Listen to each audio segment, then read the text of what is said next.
Halo guys, kembali lagi bersama Amarobot. Kali ini Amarobot akan mereview chapter 86 dari Dragon Ball Super Manga yang akhirnya memberikan kejelasan mengenai nasib gas yang sudah mengeluarkan kekuatan penuhnya dan menjadi lebih tua. Nah, pada video sebelumnya Amarobot sudah memberi spoiler bahwa dapat kita lihat dalam versi finalnya. Spoiler kemarin sudah sesuai urutannya, dimulai dari Goku yang ternyata masih dalam wujud omennya, kewalahan menghadapi gas dengan kekuatan penuhnya.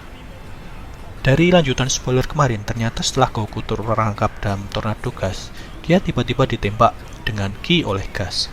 Bahkan, tembakan pertama gas terlihat sampai keluar angkasa dan membuat Goku terluka baret di sepanjang dadanya.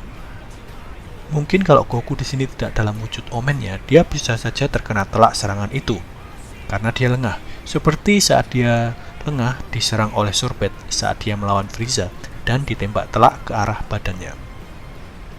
Nah, setelah tembakan pertama tadi, ternyata gas membabi buta melakukan tembakan serupa ke arah Goku yang masih terperangkap dalam tornado, hingga akhirnya Goku terkapar jatuh akibat serangan itu. Saat Goku jatuh, dengan pedenya Elec bilang bahwa gas yang sudah berusaha keras akhirnya mampu melaksanakan tugasnya dengan baik. Tapi Maki di sini tidak begitu senang melihat keadaan gas yang sekarang.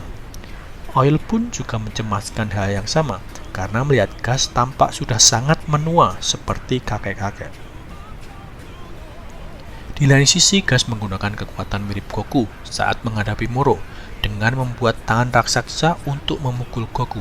Goku yang sudah babak belur dan terkapar menyadari kalau kekuatan gas terlalu kuat hingga membuatnya tidak sinkron dengan tubuhnya karena tubuhnya tidak mampu menahan kekuatan yang berlebihan itu. Ya wajar saja guys, gas di sini mendapatkan kekuatan secara tiba-tiba dan tidak dengan berlatih. Makanya tubuhnya tidak terbiasa dengan kekuatan sebanyak ini. Lalu pertarungan lanjut dengan gas yang menggunakan pukulan-pukulan raksasanya. Namun tiba-tiba sebuah tembakan ki mengarah ke medan pertarungan dan mengagetkan semua orang. Tentu saja dapat ditebak, tembakan ini adalah milik Granola. Seperti prediksi Amarobot, Granola yang sudah lama tidak muncul dalam beberapa chapter, akhirnya muncul di chapter ini setelah lukanya lumayan sembuh. Tapi guys, di awal pergerakannya, Granola justru mengarah ke Goku dan seperti menyerangnya. Bahkan Elec terkecoh dan bilang kalau Granola akan direkrut lagi jika mau membunuh Goku. Tapi ternyata Granola sengaja membawa Goku menjauh karena ingin menyampaikan bahwa dia mendengar suara Bardock dalam mimpinya dan meminta Goku percaya akan serangan pamungkasnya yang dapat mengalahkan gas. Dan akhirnya Goku serta Granola bekerja sama. Kali ini Granola tengah mengisi kekuatan untuk melakukan tembakan pamungkasnya, sementara Goku mengulur waktu sampai tembakan Granola dilepaskan. Mengetahui rencana itu, gas buru-buru menyerang Granola, tapi akhirnya diserang balik oleh Goku hingga melukai perutnya. Nampaknya ini jadi serangan pertama Goku yang mampu mengenai gas dengan telak setelah gas berubah wujud. Tapi tentu saja Goku di sini masih kalah oleh gas, sehingga setelah Goku terkapar lagi, gas ingin menyerang Granola karena dia bisa merasakan kekuatan mengerikan milik Granola.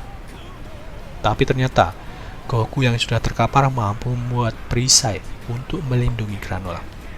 Akhirnya gas kembali mengincar Goku karena selama Goku masih ada, dia akan melindungi Granola.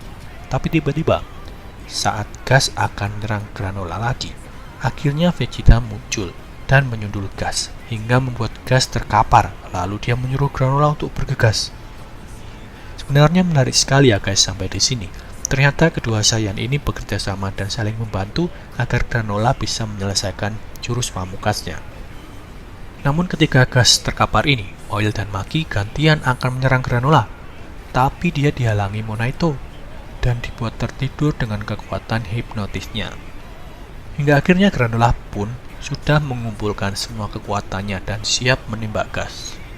Tapi Elec bilang kalau dia menembak gas di daratan, maka planet Serial akan hancur. Kemudian Goku yang terkapar tiba-tiba berubah ke wujud ultra insting sempurnanya. Lalu dia sekali lagi menggunakan jurus mirip Susanoo-nya untuk melawan gas. Tapi kali ini tubuh raksasa Goku ini dia gunakan untuk mencengkeram gas dan melemparkannya ke udara agar Granola bisa menyerangnya dengan bebas tanpa khawatir planet sereal akan meledak. Awalnya Granola tidak bisa membidik karena matanya masih sakit, tapi Oatmeal membantu untuk membidik dan akhirnya Granola menembakkan kinya ke arah gas yang ada di udara. Dan sesuai ketakutan gas sendiri, tembakan super Granola ini akhirnya mampu mengalahkan gas dan membuat gas jatuh terkapar. Tapi di sini, Granola masih berbaik hati karena dia tidak membunuh gas. Dia sendiri bilang untuk tidak balas dendam ke siapapun lagi karena dia sudah cukup. Selanjutnya, dia juga minta maaf pada Goku dan Vegeta, tapi ya sudah terlambat, mereka sudah babak belur sampai sekarang. Dan chapter 86 ini berakhir dengan gas yang jatuh terkapar di keliling asap. Namun, meskipun Granola bilang tidak membunuh gas, tapi kita belum tahu 100% guys, gimana nasib akhir dari gas. Apakah gas benar masih hidup atau akhirnya mati karena kehabisan waktu setelah menggunakan kekuatan penuhnya? Ya, kita tunggu saja di chapter selanjutnya. Tapi, menarik sekali guys sebenarnya bahwa cara mengakhiri gas di sini mirip seperti One Piece yang diberi waktu oleh Orange Piccolo agar dapat mengisi tenaga untuk menghancurkan Cell Max dengan makan Kosapo. Mungkin kalau chapter ini ada dalam bentuk animasi, akan lebih menarik lagi ya guys. Nah, sekian dulu review chapter kali ini. Terima kasih sudah menonton dan selamat beraktivitas kembali.